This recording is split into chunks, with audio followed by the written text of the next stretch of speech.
71 days overall, and they get it done on the road. Celebration, Northern Michigan. Hello, this is the Jack and Dom radio show here on WPX 91.5 FM HD1 Marquette. I just want to let everyone know that the opinions said on the show do not represent the opinions of this radio station or the university. If you so choose, you are now able to get the recording of the show on Amazon Music, Spotify, and Apple Podcasts. We are also now on social media, so if you so choose, you can currently find us on Twitter and Facebook. Just look up the Jack and Dom Radio Show. That being said, good afternoon, everyone. Just want to let everyone know that next week we will have two special guests, Jake Durant and Tor Thorne of My UP News.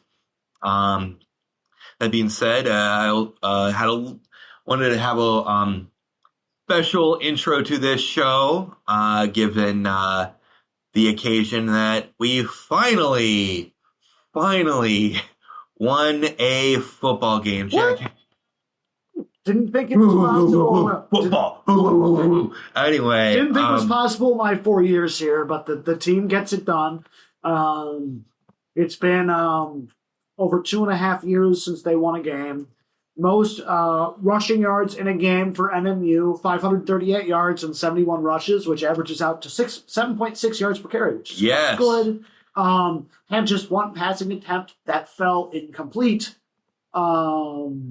And the football team ends their losing streak at 28 games. Yep. As Dom told me, let's hope and pray the program doesn't get anywhere near that number again.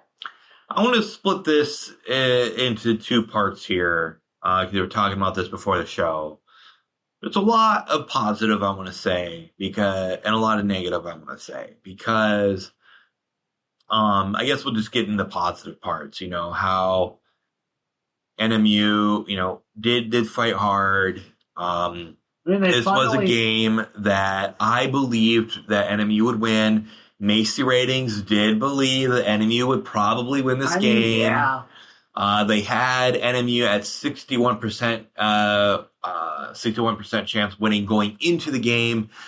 Partway through the season, it trickled down to 45% win, but then it got up to 61. Obviously, they knew something that we didn't. Well, I knew we had a good chance at winning. Let's go over the positives. Yeah, let's go over the positives. So, positive number one is for the first time this season, they won the line of scrimmage. Yes. And as a running team, when you win the line of scrimmage, you win the football game. It's that simple. They absolutely bodied Roosevelt. 7.6 yards per rush is insane. 538 total rushing yards, obviously, is also pretty crazy. And you basically blew them out. In your first win in the Shane Richardson era. The one win. Yeah. One win in the Shane Richardson era. So the positive is you finally figured out something. And I think a lot of it is that you won the line of scrimmage. Unfortunately, though, it's only one win, and so I don't want to focus too much on the positives. It's exciting. It is exciting. I got a shout out at the football game. 538 total rushing yards, a school record, and we believe it is a GILIAC record. Yeah, it's a GILIAC record. It is not, we double-checked this. Not a D2 record. It's not a D2 or NCAA record. The D2 record was at 719 when it was Coe versus Belliot on October 16, 1971 for 73 rushes. That was according to the official NCAA D2 record book. I will say we'll have to double check this, but I believe it was the most rushing yards by a Division II team in the 21st century. Okay.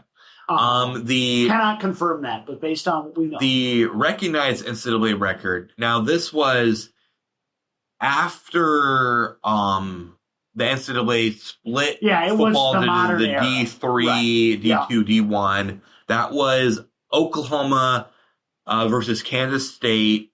I should have. 768 rushing yards. 768 rushing yards. I didn't write that down.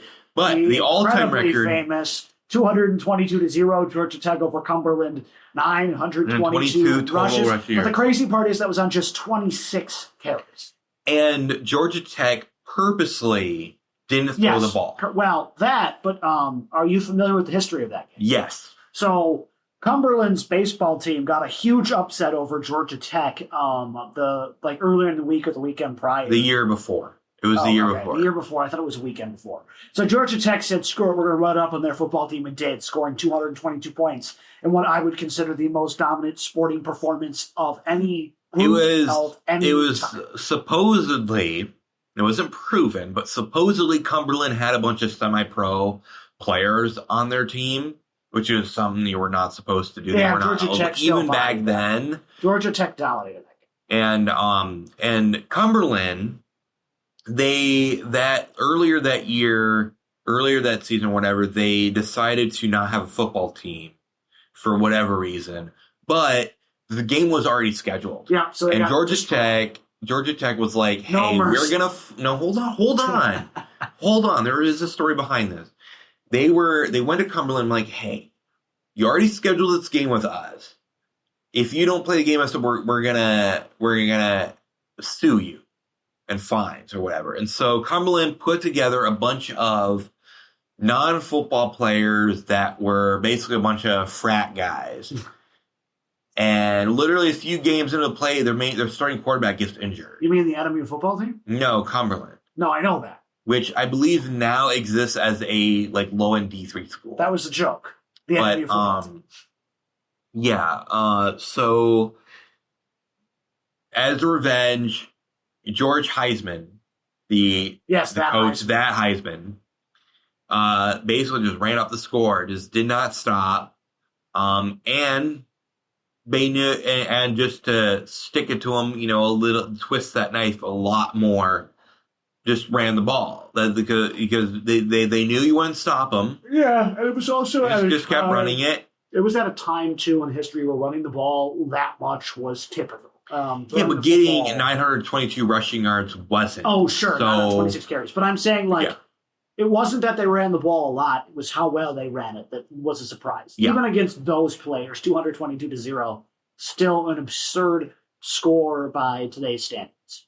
Okay, but I want to touch on the negatives for NMU. That is, number one, where has this rushing attack been all season? Oh, I have the answer to that. Non-existent? No. It's been there the whole time. The thing is, Roosevelt's rush defense is probably one of the worst in the country. But that's what I'm saying. You could only unleash it against one of the worst defenses in the country. Yep. So you're losing the line of scrimmage against average teams. Yep. Which, if the offensive line is your strength, that shouldn't be happening. So this is what should be happening in every game. Like, we should be running for 300 plus every single game. I'm not saying we win every single game, but this showed us what the system should be, but it's proof that this system only works against bad defenses. It's not going to work against Tech this weekend. It's not going to work against Ferris. Oh, we're cooked. Yeah. We're cooked. Tech will run up the score on us like they do every year. In Ferris? Yeah, Ferris will put up 60, 70. You know what I'm talking about. Yeah. I can't say it on the radio. You know what? B to A. Yes. Yes. What will happen. But I just think it's proof that, okay, you won the game against the, pathetic Giliac team that everybody beats up on, that has one win against a non-Giliac team. Okay, great. You're not going to finish last in the conference. Okay, cool. But you're still going to have one win in 3 years. So we've talked about it before on the show, but it's time to move on. It's time to rebuild. Got to start anew. Got to get somebody that knows how to win. 1 win in 3 years is not acceptable. And yeah, it's cool to have 1 win, but the fact that the campus is this excited about 1 win tells you how far this program has fallen. Yes. And what's sad is that this was an away game. So yeah, we couldn't even sell it. So we couldn't rush the field. I don't think we're beating Wayne State. No, absolutely. We're not beating anybody. And I know I said that about Roosevelt, but Roosevelt, I had some faith we'd win. We're not beating anybody. I had faith, but yeah, I mean, that's fair. We're just not beating the other team. That's about the other part that has gotten me very mad about this, and it isn't necessarily the players or the team itself, although I am still very, very, very upset regarding just their play calling and playing scheme. Yeah, we were talking about that before the show. The fact that they run the ball every single play. They ran they ran the ball every time except for one time, which was an incomplete pass. Yeah, which they do almost every game. And which was 0 yards. I believe you've got a soundbite for that, don't you? Yeah. Okay. So if you're let's say you're playing Madden and you're playing NCAA football, whatever, and all you do is run and all you do is run a run play, right? This is how it feels every single time you run a run play. You just keep pressing the run lizard button every time. Just lizard. But it's not even just that. That is how it feels. But the thing is, it's not even just the fact that they're running it every play. It's that it's HB dive every single play the same way. Triple Maybe option. You pitch it a couple times. It's a triple option. Well, they don't even option it all that much. Normally, it's just a direct handoff. But yes, it's either an option, a triple option, or a run up the middle. But that is not one of the things that's got me upset. No, I mean it's just what's gotten me upset. I read because I wanted to get some details about what happened in this game, and I went into the Enemy Wildcats official sports page, went to the recap page. I do not know who wrote this, and I'm not gonna get upset at you specifically because it's your job. I know it's your job. I didn't write it, by the way, but I think I do know. But this sounds like a propaganda piece. The title is Northern set single game rushing record 42-21 triumph over Roosevelt. Here's what some parts of the article says. It says, quote, "The Wildcats offense was firing on all cylinders from the opening kick, showcasing its will for physicality, execution, and complete control on the ground." Okay, pause. Hold on. First of all, NMU has never, ever been able to run on all cylinders. NMU did not run on all cylinders. They ran on probably some of their cylinders because they ran one-dimensionally. Okay. They run. Hold on. Okay. Showcasing his will for physicality. No, you played against the worst rush defense probably in all of D2. And then another part of the article here. Let me find it.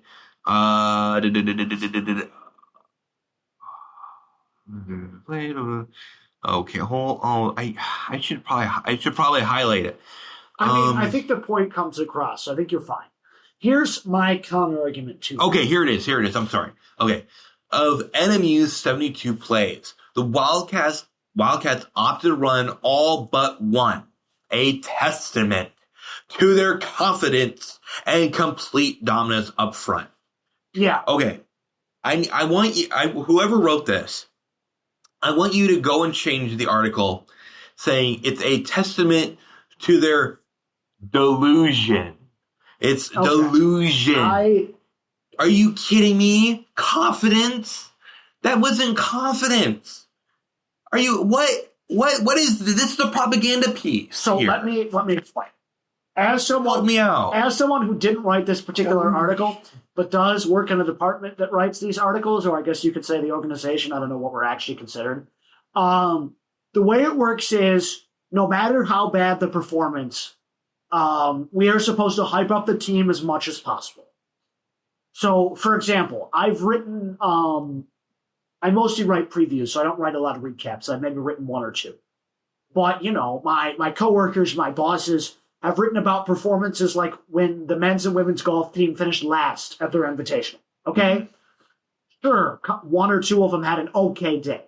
But, it really wasn't a good day, okay? You got, 45th out of 100, okay? That's your best performance. That's not great.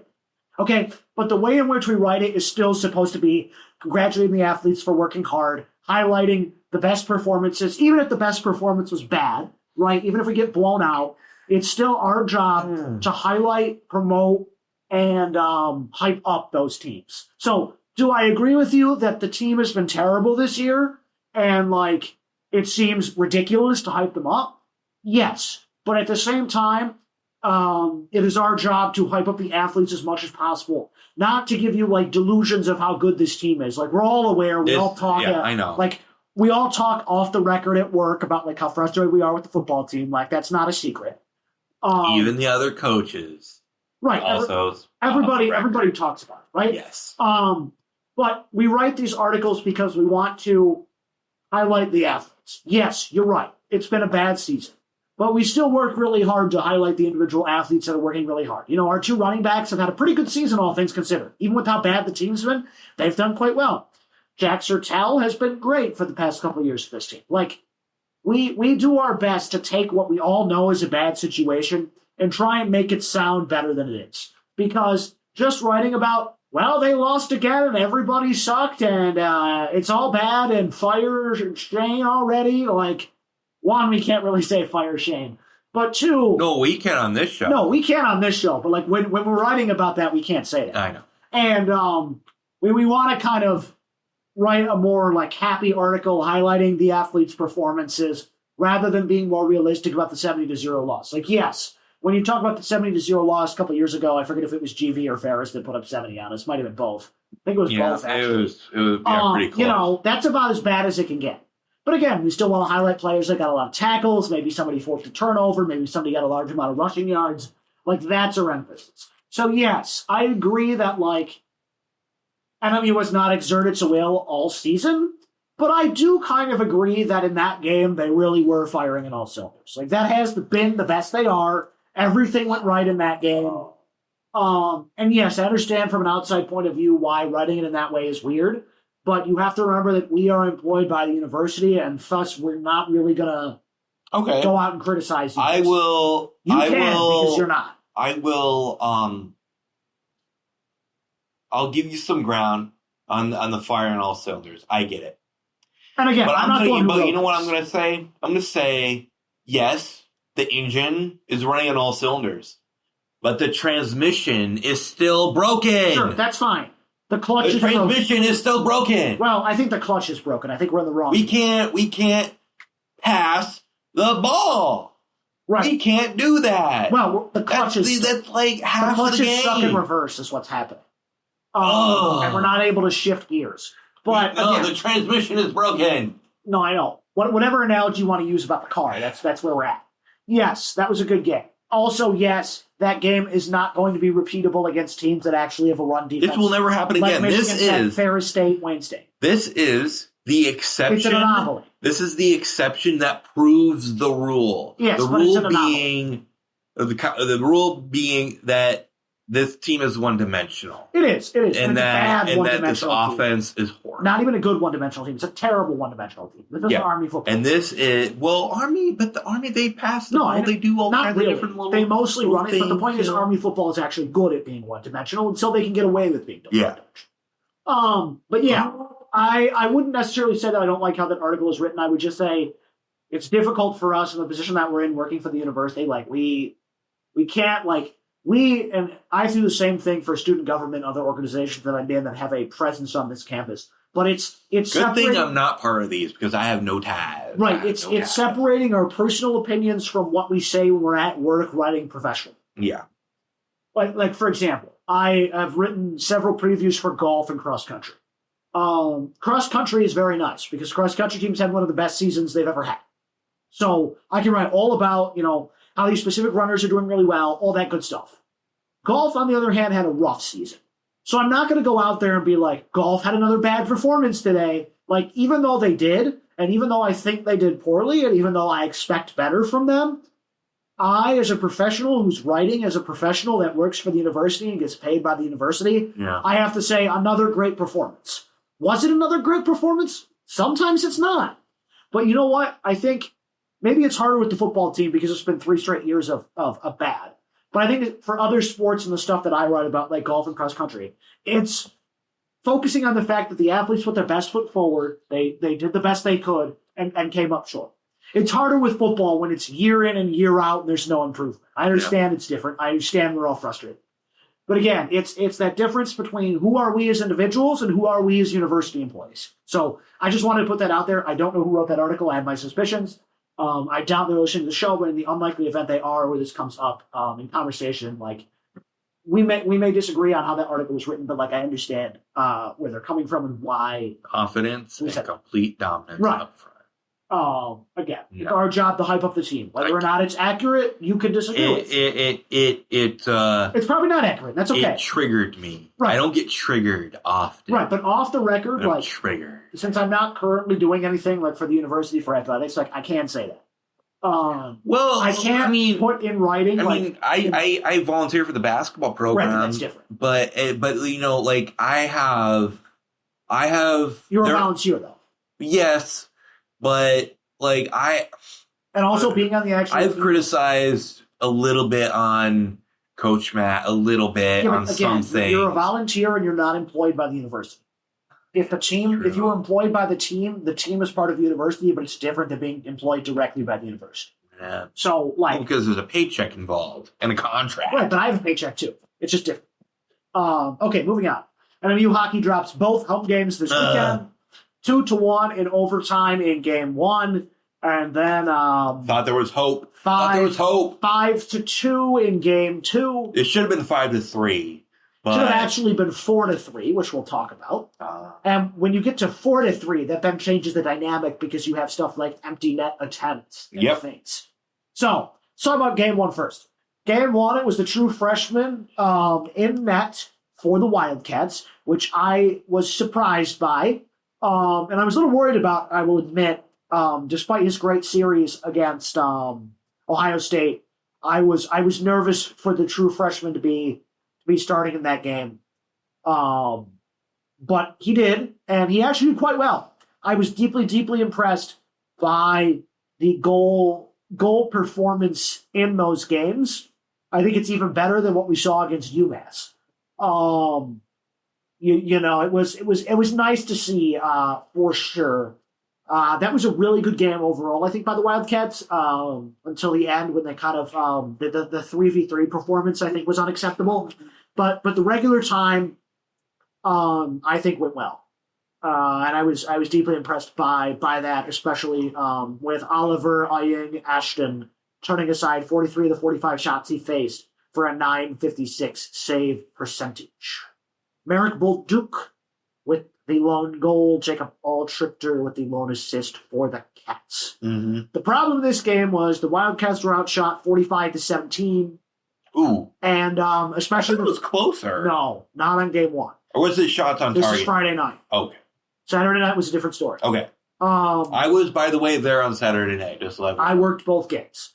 Coach Dave Shayak said it was a winnable game, and we've talked about the growing pains we're going to have to go through. Our physical play was good, and we had segments where we had them pinned down, but we need more of it, which is true. They had a lot of really good penalty kills in that game. Oyang Austin looked really good. I was actually really impressed by that. I was also impressed by both games against Ohio State, but that one was the best one they've had so far.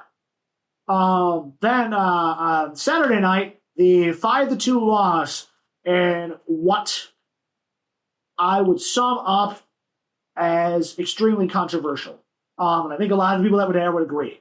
Colorado College had 34 shots to NMU's 30.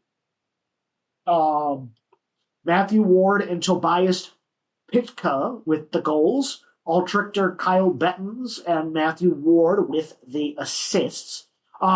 William Graham was in goal, and I actually thought had a pretty poor performance. Yeah, the 5 on the scoreboard looked bad, but I thought there were a lot of shots he could have stopped that he didn't. He's been a great goalie for us so far this year, so I think it's just an off day for him at the office. But it was disappointing to say the least. A lot of stoppable shots went in less on Saturday night. Again, I have the bird's eye view, so I can see a lot of the things that you can't see from the ground. When I'm working the stands, which I was sitting right behind the home bench. No, the home. Oh. The home bench. Yeah, I'll be in the crowd, the general crowd on Friday, and then working again on Saturday. So I will be enjoying it when your Spartans come to town. They are not number 1 in the country, which we'll touch on in a bit. But I think the thing about this game, are we number 1? You are. For the record, Michigan is number 3, and the team that's number 2 looks really bad. So Michigan should be number 2 by next week. Okay. So think about it this way: imagine if Western got their act together and you had Michigan State, Michigan, and Western as 1, 2, 3. Yeah, that'd be If Boston keeps losing, that's a very real possibility, which I will touch on. Okay, back to NMU though. This game was frustrating for a number of reasons. Number one, NMU had a goal that should have been their second goal. They showed it on the replay cam. Yep. The puck was clearly past the line. There was no interference, no nothing. The conference refused to review it and wouldn't let coach challenge it. So a clear goal that they couldn't challenge and couldn't overrule. Some of NMU's second goal, which I believe would have made it either 2-2 or 3-2 at that point. I think it would have been 3-2. 3-2, which would have made a significant difference. Then Colorado College scores their fourth goal, which pretty much ends the game at that point. Yep. Because it's 4-1 at that point, thanks to NMU's unfairly not allowed goal. And I don't know if you saw it from your vantage point, but I sure did from mine. Before the goal, NMU player got crushed against the boards, and I believe the Colorado College player that crushed him went for his legs in what was a clear penalty. It was either slashing or boarding. It was a clear penalty. Colorado College then scores. Coach Shayak says, hey, this is a clear penalty. And they say, no, it's not. Did they review it? Yes. They say no penalty. Okay. And what was a clear penalty. And like, yes, I come out here and complain a lot about referees, but normally it's, the classic sports fan. Oh my God, the referees. There were in missed this calls. game, it was genuinely problematic. It looked like there were missed calls. And what's crazy is this is CCHA refereeing. So if anything, you are the home team and it's your conference, it should have been favoring Northern, if anything. But no, unfair officiating. The game that goal should have been disallowed and NMU should have been allowed. So when NMU scored midway through the third period, it should have been 4-3 Colorado College. And at that point, NMU had a power play late in the game. That would have then been a 6-on-4 power play because NMU would have pulled their goalie to go for the winner. Yeah. And then you are talking about a very different hockey game. I still think Colorado College wins that game. Mm-hmm. But when you are at 4-3, you pull your goalie and you've got a 6-on-4 with like 5 minutes left, that's a different dynamic. If you can keep the puck in your end or in their end and keep it out of your net, there's a good chance you tie the game. But, disappointing result for Northern. Michigan State coming to town next week. I don't foresee us having a chance to win that. So I was sitting behind the home bench, so I got to see, the reaction. Yeah, it was not good. And when they were playing the replay where the puck, crossed the line. Everybody went crazy. Did you see what Coach Shayak did? No. I think he had a water bottle. Didn't he throw something? He chucked it to the ground and exploded. Yeah, because in all fairness, he was correct. It should have been a goal. Exactly. I would have done the same thing too. Except on a basketball court, it get messy. We throw the little portable whiteboard thing. It was just a disappointing performance. They got a lot of easy goals. The defense was really not in position, and then Grammy didn't have his best game, and so Colorado College ran away with game 2.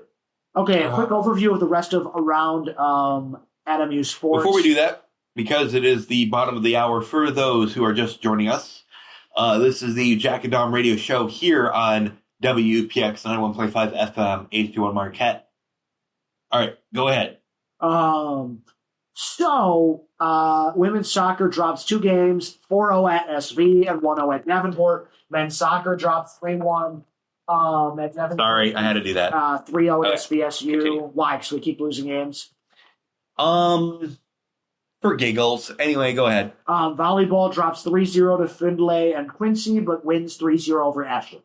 So overall, a rough weekend for sports. But hey, football won, right, guys? Basketball, everyone know. Basketball, college basketball, one of our few programs that are like A tier, 25 days away. So, are you making a new tier list, by the way? Huh? For this, at the end of this fall, are you going to make a new tier list? Yeah, I am.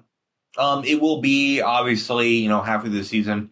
And even though I'm going to be graduating, I will still pay attention to what is going on in club, varsity, and esports. And so then at the end of the year, I will still post a end of the year tier list.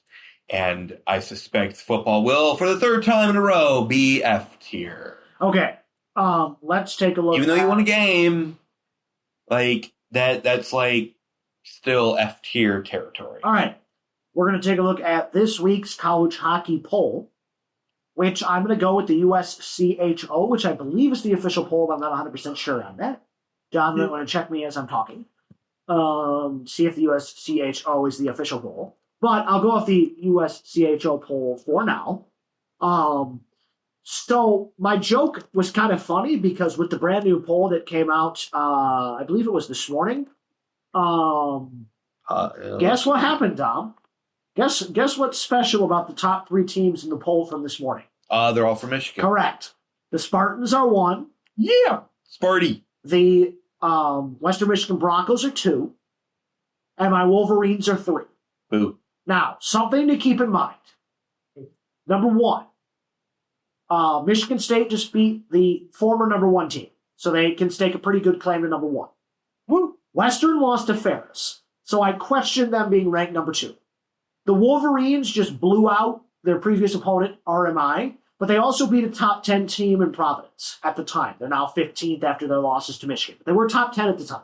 So my personal opinion is it should be Michigan State, Michigan, Western Michigan. Boston University, who Michigan State beat, is at 4. They were the initial favorites for the season. Penn State 5, Quinnipiac 6, Denver 7, UND 8, Boston College 9, Maine 10. Notes as far as teams that are relevant to us as Northern Michigan fans, the Buckeyes are 14th. Colorado College rises to 16th after beating us. Minnesota Duluth, 18th. The top CCHA team, Minnesota State, despite their rough start to a season, is 20th. Augustania with 80 points is the top team looking from the outside in. St. Thomas with 11 points, Michigan State with 8, Ferris State with 3 are all in the running. So it's going to be a deep CCHA this year. Northern Michigan will have to bring their A game if they want to have a successful season, especially with that game against Michigan State. I was very thankful I was able to get tickets. I was very worried that they would be all gone. Are they all gone? I have no idea. You might want to check. I'm going to do that right now. I have a feeling they are. Okay, speaking of the Spartans, your Spartans lost to number 3, now number 2, Indiana. 38-13, you were actually winning the game 10-7, and I thought, oh, maybe MSU will pull an upset here, and then you didn't score again for a very long time. Yeah, not surprised, although there were some people who were like, oh, they were going to try to bet over 30 points, but that didn't happen. So MSU was MSU is a 4-game losing streak. Yep. And 0 Big Ten wins on the year. Yep. With a good chance that they get 0 total. Yep. Because here's your upcoming schedule if you're an MSU football. I don't want to hear it. Like Dominance. Michigan, which I know you joke, but realistically, if you had to put money on the game, which we're not saying you should do, you're not winning. Okay? Minnesota, who just blew out Nebraska. I'm sorry, but you're not winning that game. I can't believe I'm saying this in 2025, but your best shot for a Big Ten win is actually going to be Penn State. But I still think you're going to lose. Penn State with the backup quarterback, it would honestly be embarrassing if you lose that game. Iowa's defense is going to make you look like Northern Michigan on a regular day at the office. You're not going to be able to do anything on offense. And then your final game of the season is against Maryland, which I could see you maybe win. So Penn State, Maryland, your only 2 chances to win. Michigan State has not been winless in the Big Ten since very long time. Yeah, I'm gonna get you the correct year.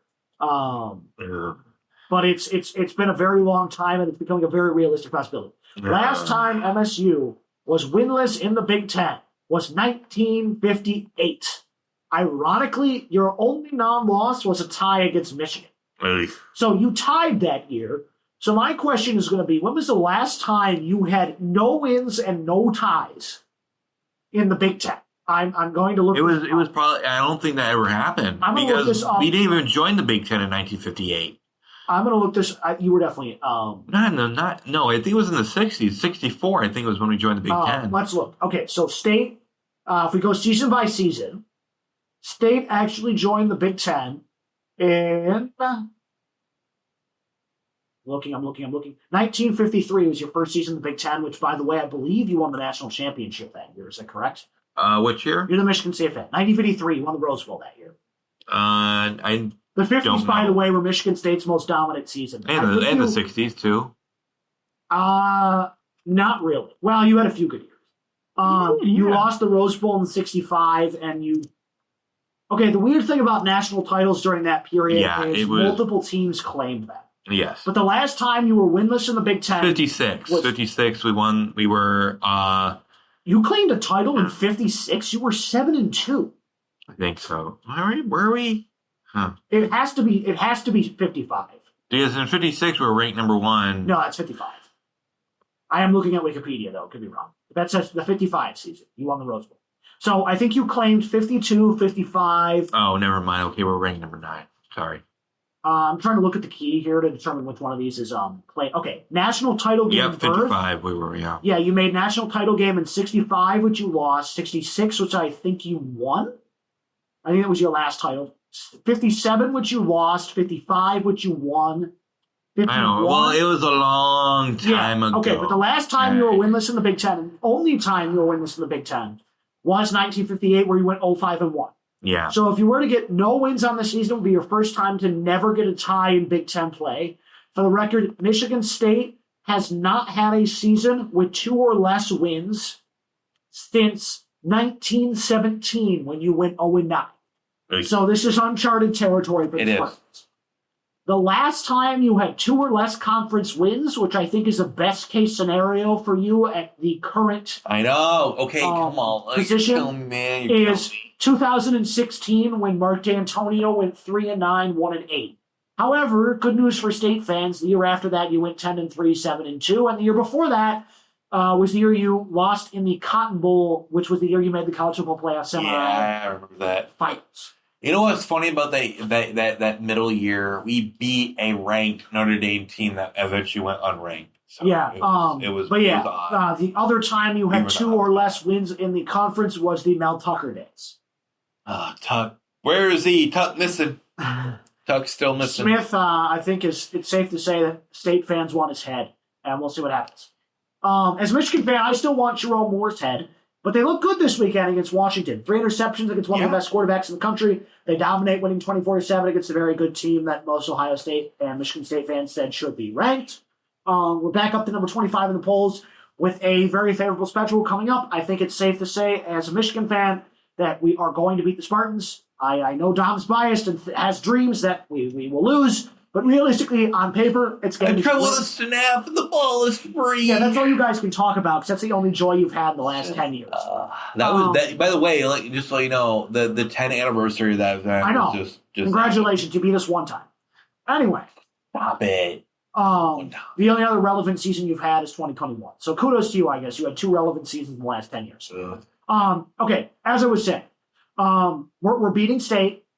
Purdue is no longer the Spoilermakers. Jeff Brom is now at Louisville, which we're going to talk about. He played Spoilermaker again this weekend.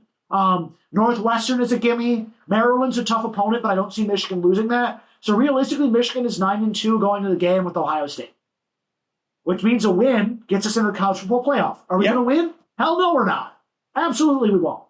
Ohio State is too good this year. But I say that every year, and we win, so I'm going to keep saying it, and hopefully we win again. But Michigan and Michigan State trending in opposite directions. Michigan's got talent all over the football field. It's a lot of underclassmen. They're not prepared for the big moment. You saw it against USC. Underwood wasn't ready. But you've got a true freshman wide receiver who's making a difference. You've got one of the most talented quarterbacks in America as a true freshman, and multiple true freshmen starting in Michigan's defense. On the other hand, Michigan State is wasting a generational wide receiver talent. You have a quarterback who's more inconsistent than me on a Monday, and not good for Michigan State. So, safe to say some coaching changes are anticipated there.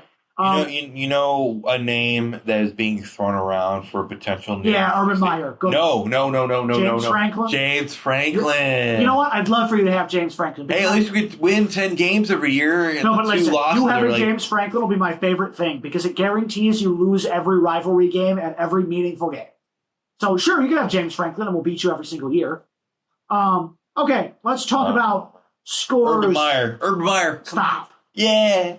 I swear, Michigan State fans are some of the most annoying, delusional fans ever. I can say the same thing about Michigan We aren't delusional, though. We're actually good. I can say the same thing about Cowboys fans. Okay, I can agree with that. We won a national title this year, recently. We're not delusional. Okay, Friday night football. Louisville upset number 2 Miami. Yeah. Jeff Brom, the head coach of Louisville, former head coach of Purdue, sure knows a thing or two about beating top 5 opponents. Yeah. Carson Beck looks awful. Minnesota upsets Nebraska. Utah State takes care of San Jose State. California beats Bill Belichick's North Carolina. They have a fumble late in the game. They end up losing. Ohio State blows out Wisconsin in what looks like Wisconsin's in the same territory as Michigan State now. It's too bad they don't play each other. We could really have a toilet bowl between two very successful programs that are just having terrible seasons. As we said, Indiana blows at MSU. Texas A&M survives against Arkansas. Vanderbilt beat LSU. That was a big one. Georgia upsets Ole Miss in a thriller. Both teams that I think you'll see in the college football playoff this December. Alabama beats Tennessee comfortably. Another team you'll see in the college football playoff. Texas Tech draws their first game to Arizona State. Two teams that I think have a shot at the Big 12 title. Oregon blows out Rutgers. As you said, Vanderbilt upsets LSU. LSU fraudulent once again. Brian Kelly, I think it's time to fire him. We will see if that ends up materializing. Georgia Tech survives against Duke. Notre Dame beats USC in a ranked matchup. In the holy game, BYU beats Utah. Oklahoma blows out South Carolina. Virginia survives against Washington State. South Florida beats Florida Atlantic comfortably. Memphis is upset by UAB. Cincinnati blows out Oklahoma State. Texas barely beats Kentucky. Arch Manning, more like Arch Gone. Or Arch Destroyed, I guess. Arch Destroyed. Sounds like my back. UConn beat Boston College, which is a surprise. Central Michigan beats Bowling Green. Michigan beats Washington. Miami of Ohio beats Eastern Michigan. Baylor loses to TCU. Houston over Arizona. Tulane over Army. UCF over West Virginia. Toledo over Kent State. Buffalo over UMass. Northwestern shuts out Purdue. They're actually putting together a quality season. Troy over ULM. Boise State over UNLV. Air Force over Wyoming, Ohio over NIU, Temple over Charlotte, Ball State over Akron, James Madison over Old Dominion, Clemson loses again, SMU over Clemson, North Texas over UTSA, Coastal Carolina over App State, Marshall over Texas State, Florida over Mississippi State, Billy Napier fired as we have to list all of them. Yeah, Southern Miss over Louisiana. Iowa beats Penn State with their backup quarterback. Can we talk about Hawaii over Colorado State? Denver, I'm almost done. We're going to talk about it. UCLA over Maryland. They are on fire. Georgia Southern over Georgia State. Pittsburgh over Syracuse. New Mexico over Nevada. Oregon State over Lafayette. And perhaps the most interesting game of the week, Florida State loses again to Stanford. There you go. Lizard. Every game that's happened this week.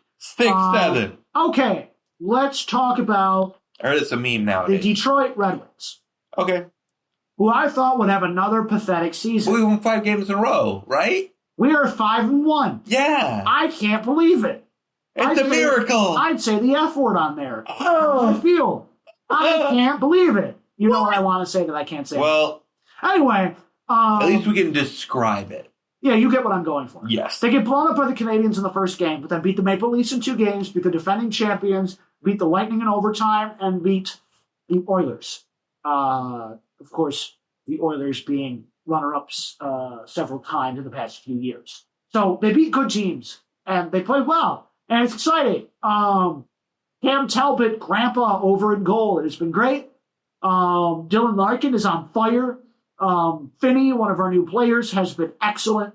Raymond has looked good. Overall, bringing the youth back to Detroit seems to be successful. It's been a great season so far. We'll touch on it more in future weeks once we kind of see what they look like. You know, it's only 6 games, but I think the mood in Hockey Town is optimistic. I think it's playoff or bust year again, and I think we can make some noise in the playoffs if things go well.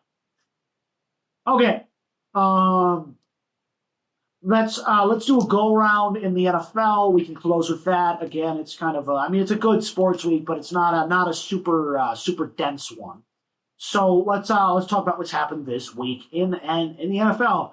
I'll do another around the NFL, but I'll go a little bit slower this time. There's less games, obviously.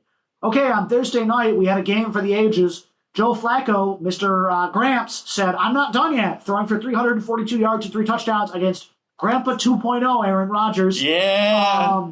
The Bengals end up winning. The 2 last quarterbacks from the golden era of quarterbacks. Yeah. Jamar Chase, 161 yards and a touchdown. Higgins, 96 yards and a touchdown. For the Steelers, the defense fell apart, and it's another Mike Tomlin special. You're probably going 9-7 or 10-6 this year with an early playoff exit. Jalen Warren, 127 yards. Pat Freiermuth had a career game, 111 yards, 2 touchdowns. Jonnu Smith also with a touchdown.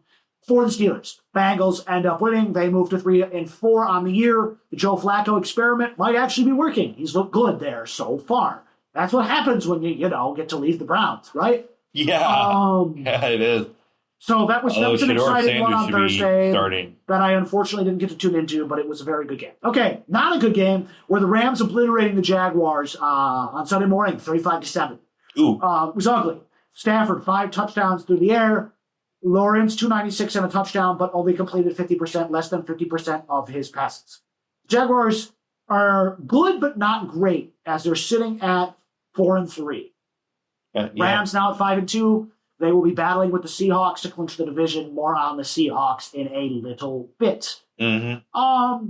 Okay, the game that I watched on Sunday afternoon, the Eagles topped the Vikings 28-22. It's good news for the Lions, helps them in the race for the division. Wentz throws for over 300, but he also throws 2 interceptions. Hurts also goes for over 300. Cause for concern, though, for the Eagles, Barkley held to 2.4 yards a carry. But they still win. They outlast the Vikings in a good thriller there. Vikings fall to 3-3, and their playoff hopes are going to be hanging by a thread if they don't course correct. The New England Patriots under Mike Vrabel against his old team. It's almost like Mike Vrabel never should have been fired from Tennessee because the guy knows how to coach. They win 31-13. Drake May, 21 for 23, 222 yards, 2 touchdowns. The rookie number 1 pick, Cam Ward, struggles. His coach fired last week, and this performance was not much better. 25 for 34, 255, a touchdown and an interception. But again, he's not surrounded by much talent. He's not in a position to succeed. They had just 39 yards on the ground on 12 carries. That's not going to be good enough against a New England team with Drake May looking at his best. New England, by the way, is, believe it or not, leading the AFC South. Yes, you heard me right. The same division with the Buffalo Bills. They are first. Which team? The New England Patriots. Ooh. Tom Brady, who? Drake May, no Tom Brady, but he's looking great out there. Robert Kraft is very happy. Right. Titans, on the other hand, sitting at 1-6. Still don't know how they won a game. They are likely primed to get another number 1 pick. Maybe you get a wide receiver or something, or an offensive lineman to help Cam Ward in a tough situation. Okay. We were talking about the toilet bowl earlier. We're going to come back to the toilet bowl analogy. Panthers, Jets. I'm really not going to talk a lot about this. 13-6. The Jets start Tyrod Taylor. Somehow he's just as bad as Justin Fields. Panthers end up winning behind a great game from Rico Dowdle and Xavier Legette. 13-6, the final score there. The Jets, the defense is great. The offense is dysfunctional. In other words, it's another day in good old New York. Yeah. To get slightly political, but it's only a joke. People say that Zoran Mamdani is a communist. I argue Jets football is communism already. It makes everybody in pain all the time. Put that on a T-shirt, please. Yeah. Don't even bring communism to New York because the Jets football makes everybody equally miserable every Sunday. But it's not communism. It's democratic socialism. All right, we're gonna move on. I'm just making a joke that I know. It's the Jets, man. I'm just making a joke that the Jets make everybody equally miserable. They won the 3rd Super Bowl. Right. Since 1969 or whatever that I think it was. Yeah, it's all been downhill from there. Jets fans have been miserable every Sunday since. Yep. Hence why I made the communism joke. Everybody's equally miserable in New York, which we'll get to because Giants fans are also equally miserable. Okay. A blowout. The Browns, yes, you heard me right. The Browns blew out the Dolphins 31-6. Ooh. Tua turned the ball over. Tua turned the ball over. Went 12 for 23, 100 yards and 3 interceptions, including a pick 6. Quinn Ewers comes in relief and looks better. So maybe it's time to bench Tua. He hasn't been the same after the concussions. Medical retirement may be the path for him. The Dolphins are trending towards a number 1 pick. Mike McDaniel, you talk like you have CTE also in your press conferences, and I don't think you are making it out of this. Oh, CTE. The Browns finally win a game in dominant fashion. They're still bad, but hey, you got one. There's a great meme I saw online, which was a Dolphins fan getting angrier and angrier about the game. And the Browns fans' answer to everything is just, Browns, I'm a Browns fan. Browns, we win game. Stone because they're not used to it. Bears beat the Saints. Saints another bottom feeder. Rattler, remember, their economy runs on LeBron James. That's a song reference. Yeah. Rattler, 2 touchdowns, 3 interceptions. Very bad game. Caleb has a bad game too. 172 and an interception, but DeAndre Swift dominates. and they beat one of the worst teams in the NFL. Bears have looked good so far, but they didn't look great in that game against a bad opponent. Okay, how do I put this? The Raiders are bad. Geno Smith, just 67 yards, actually got benched for Kenny Pickett. 67? Here's the crazy part. Want to know how many offensive plays this team ran in a full game? How many? 27 the whole game. How many, were they all 3 and out? If you go 3 and out on 6 drives, which is only 3 per half, that's 24 plays. And they had 27 the whole game. What happened?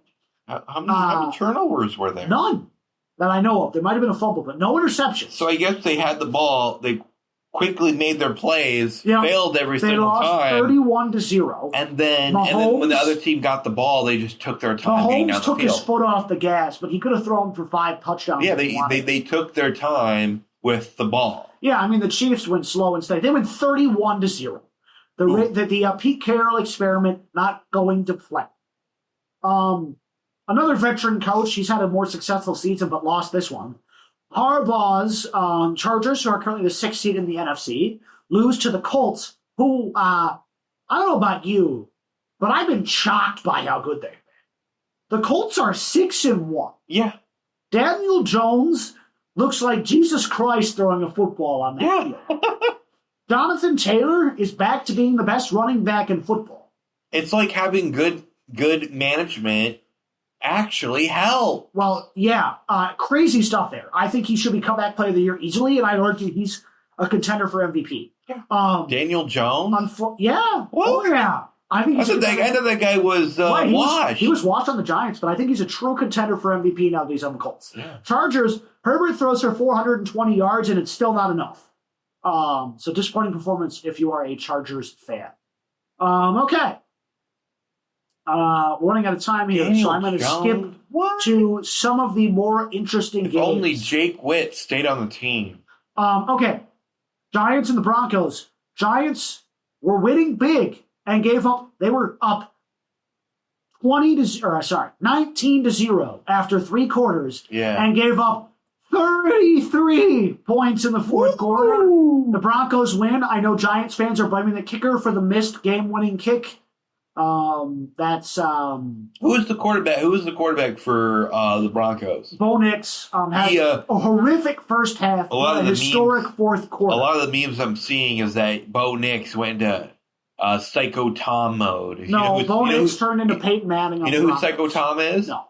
Psycho Tom Brady. Oh, when yeah. Tom Brady locks in. But that was more like Psycho Peyton Tom. That was like Peyton Manning to me. The Broncos somehow win a game they had no business winning. The Giants continue to work their way up to a high draft pick, but hey, Jackson Dart was the right pick. Everybody said pick Shedeur. They said nope and made the right pick. Okay, Packers defeat my Cardinals in a game that the Cardinals should have won, but the Packers come back and win. Love has an average day at the office. Jacobs does too. Brissett plays really well, but like every other Cardinals game, it's not enough, and they find a way to lose. Say goodbye to Jonathan Gannon at the end of the season, because it's been a pathetic year for my second favorite team. The Cowboys blow out the Commanders. Jaden Daniels is done for season, and Marcus Mariota is just not going to carry the load. Dak Prescott, 264, 3 touchdowns. The Cowboys at 3-3-1 are priming themselves for a wild card spot. And the 49ers beat the Falcons late last night. Mac Jones continues to play well in relief. Brock Purdy and Christian McCaffrey has himself another excellent performance. All right, the close for this afternoon. We're going to talk about the 2 games tonight. Highly encourage you to watch if you so choose. I know. Lions and Bucks at 7. Lions and the Buccaneers. It's going to be a great game. Buccaneers are the 1 seed in the NFC. They've looked great sitting at 5-1. This is, I think, a must-win game for the Lions if you want to have a shot at this division. Yes. Google says a 72% chance for the Lions. I think that's a bit high, but I still will take the Lions in this game. I think the Lions... Let me check ESPN real quick. It's a home game for the Lions, by the way. 61.2% chance, and then... I like that. Massey, I think we're going to win the Lions because a couple reasons. One, under the head official for the game for Monday Night Football, Home teams are 24-9 against the spread, which is not normal. So he's got a bias towards. Massey also has 62%. Also, Lions are very good at home with that crowd. So I take the Lions. Detroit City. The spread is -5. I will take the -5. I say Lions win by 7. The other game tonight, Texans Seahawks. I think the Seahawks win that one comfortably. What say you, Dom? Lions going to win by how much? Lions by a touchdown. Love that. Or no, Lions by 10. Lions by 10. All right. We'll check back in next week, see if we're right. Anything else you want to add? Lizard. Dom's been having a day. Yeah, that's it for me. I hope you all have a great I think so too. afternoon. Enjoy. How many weeks left until the semester ends? We got like 7 or 8 more. I know. So enjoy your halfway point. We're a little over halfway through the semester. Enjoy a very cold Monday afternoon. And have an excellent day. Have an excellent week. Yep. And we will see you next week. Next week. See ya. Goodbye.